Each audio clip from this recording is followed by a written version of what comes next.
सफलता। ये शब्द सुनते ही सबसे पहले दिमाग में क्या आता है? ज्यादातर लोगों के लिए इसका सीधा कनेक्शन पैसे से होता है। लेकिन क्या सच में सफलता का मतलब सिर्फ एक बड़ा बैंक बैलेंस है? तो चलिए आज इसी सवाल की तह तक जाते हैं और ये समझने की कोशिश करते हैं कि सक्सेस का असली मतलब शायद कुछ और है और वो हर किसी के लिए थोड़ा अलग हो सकता है। तो सवाल यही है, सफलता का असली मतलब क्या है? ये एक ऐसा सवाल है जो हम सब कभी ना कभी तो अपने आप से पूछते ही हैं, है ना? और मजे की बात यह है कि इसका जवाब उतना सीधा है नहीं जितना यह सवाल लगता है। तो चलिए इसे थोड़ा खोल कर देखते हैं, परत दर परत। तो उस सवाल का सबसे कॉमन जवाब क्या मिलता है? पैसा। ज्यादातर लोगों के लिए सक्सेस मतलब पैसा। दोनों एक ही सिक्के के दो पहलू बन गए हैं। और देखिए, ये सोचना काफी नेचुरल भी है और इसके पीछे एक बहुत सॉलिड वजह भी है। और वो वजह यह है कि भाई पैसा जरूरी तो है, इसमें कोई दो राय नहीं। पैसा हमें एक सिक्योरिटी देता है, एक कंफर्ट वाली जिंदगी देता है, और शायद सबसे जरूरी चीज ये हमें चॉइस देता है, मतलब अपनी मर्जी से चीजें चुनने की आजादी। तो पैसे की इंपॉर्टेंस को इग्नोर तो बिल्कुल नहीं किया जा सकता।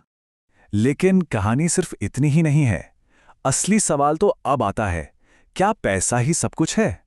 और यहीं आकर हमें थोड़ा रुक कर सोचना होगा, क्योंकि पैसे की ना अपनी एक लिमिट है, एक सीमा है। कह सकते हैं कि यह सक्सेस की कहानी का एक हिस्सा है, पर पूरी कहानी बिल्कुल नहीं। अच्छा, एक मिनट के लिए सोचिए। एक इंसान है जिसके पास बहुत पैसा है, बेशुमार दौलत है, लेकिन उसके मन में कोई शांति नहीं, कोई सुकून नहीं। उसके अपने लोग, परिवार, दोस्त, कोई उसके साथ नहीं है। तो क्या उसे सच में सफल कहेंगे? शायद नहीं, है ना? और बस यहीं से सक्सेस को देखने का पूरा नजरिया बदलने लगता है। तो मतलब साफ है, पैसा कहानी का एक हिस्सा तो है, जरूरी हिस्सा है, लेकिन ये पूरी कहानी बिल्कुल भी नहीं है। असली सक्सेस वो पैसों की गिनती से कई कई आगे की चीजें हैं।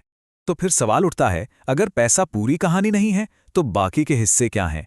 वो कौन सी चीजें हैं जो मिलकर सक्सेस की तस्वीर को पूरा करती हैं? असल में सच्ची सफलता ना कई जरूरी चीजों के बीच एक बैलेंस बनाने का ही दूसरा नाम है। तो चलिए एक बैलेंस्ड लाइफ के इन 5 पिलर्स पर नजर डालते हैं। सबसे पहला, मन की शांति।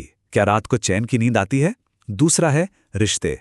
क्या जिंदगी में कुछ ऐसे लोग हैं जो बिना किसी मतलब के साथ हैं? तीसरा, हेल्थ। सीधी सी बात है, अगर सेहत ही ठीक नहीं तो दुनिया भर की दौलत किस काम की? चौथा है सेल्फ सेटिस्फैक्शन, मतलब जो काम कर रहे हैं क्या उससे अंदर से खुशी मिलती है, एक गर्व महसूस होता है? और पांचवा है इम्पैक्ट। क्या अपनी जिंदगी से किसी और की जिंदगी में कोई अच्छा पॉजिटिव बदलाव आ रहा है? अब आते हैं एक बहुत ही इंटरेस्टिंग कंपैरिजन पर, क्वांटिटी वर्सेस क्वालिटी। मतलब एक तरफ पैसा जिसे गिना जा सकता है और दूसरी तरफ जिंदगी की वो चीजें जिन्हें सिर्फ महसूस किया जा सकता है। तो चलो इन दोनों को आमने सामने रखकर देखते हैं। एक तरफ है पैसा और दूसरी तरफ है वो सारे फैक्टर्स जिनकी हमने अभी अभी बात की। मन की शांति, रिश्ते, सेटिस्फैक्शन। ये टेबल इस फर्क को और भी साफ कर देती है। देखिए, पैसे का नेचर क्या है? क्वांटिटेटिव, मतलब उसे आप गिन सकते हैं, जबकि जो दूसरे फैक्टर्स हैं वो क्वालिटेटिव हैं, उन्हें सिर्फ महसूस कर सकते हैं।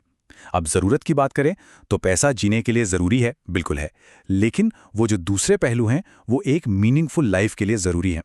और सबसे बड़ा डिफरेंस, पैसे की कोई लिमिट नहीं होती। इंसान को हमेशा और चाहिए होता है, लेकिन शांति और सैटिस्फैक्शन वो एक बस इतना काफी है वाली फीलिंग देते हैं। तो इन सारी बातों को अगर हम एक साथ जोड़ें तो क्या हम सक्सेस को एक नई तरह से डिफाइन कर सकते हैं? एक ऐसी परिभाषा जो सिर्फ पैसे के दायरे में बंधी ना हो बल्कि उससे कहीं आगे जाए। और वो नई परिभाषा कुछ ऐसी हो सकती है, सक्सेस तब है जब कोई अपनी शर्तों पर जिंदगी जी सके और अपनी जिंदगी के साथ साथ दूसरों की जिंदगी में भी कुछ वैल्यू ऐड कर सके। इस पर जरा सोचिए, इसमें अपनी आजादी भी है और दूसरों के लिए कुछ करने का भाव भी। ये वाकई में एक बहुत पावरफुल आइडिया है। तो आखिर में हम ये कह सकते हैं कि पैसा जो है ना, वो सक्सेस की गाड़ी का फ्यूल तो हो सकता है, जो गाड़ी को आगे बढ़ाने के लिए जरूरी है, लेकिन वो डेस्टिनेशन यानी मंजिल नहीं है। असली मंजिल तो एक बैलेंस्ड, मीनिंगफुल और सैटिस्फाइड जिंदगी है। तो सवाल घूम फिर कर फिर वहीं आ जाता है कि किसी के लिए सक्सेस का असली मतलब क्या है। इसी सवाल के साथ आज की ये चर्चा यहीं खत्म करते हैं।